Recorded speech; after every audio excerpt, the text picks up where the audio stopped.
Tanong ko lang po, hindi niyo po pinatanggal yung bukol? Kasi ano din po ako, may ovarian cyst at buntis ako ngayon 8 months. So here's the story about that thing, about this PCOS, no, polycystic ovarian syndrome. Oo. Normal sa atin ng mga babae yan. Ang hindi normal ay yung malaki na yung bukol. Oo. Ano talaga tayo yung PCOS at the age of mga 20 plus pataas.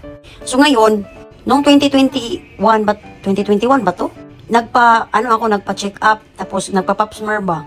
Kasi hindi ko naman alam yung pap smear, sinamahan ko lang yung kaibigan ko, tapos sinabi niya magpa-pap smear din ako. So, ayun, na-check ng mga doktor na may PCOS ako sa dalawang ovary ko. At maliliit pa, so maagapan pa. So, nag-inom ako ng mga gamot, tapos vitamins, tapos, parang tinamad na ako, hindi ko na sinunod yung sabi ng doktor. Pero luckily, pagka, 2022, na-pregnant ako, guys. Itong baby na to. Diba? Ano ba yung ginagawa mo? So, nagpapadidi ako, guys, ayan. While answering this, comment, nagpadidi ko. Breastfeeding mom kasi ako eh. So, ayun na.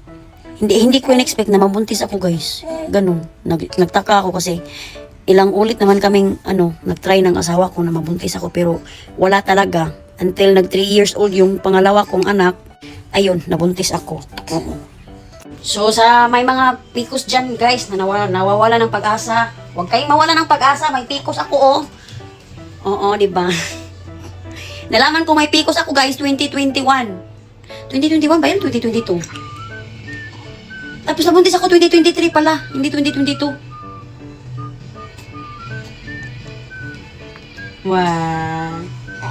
Oh, if you ever leave, baby, you can take away everything. You're in my life.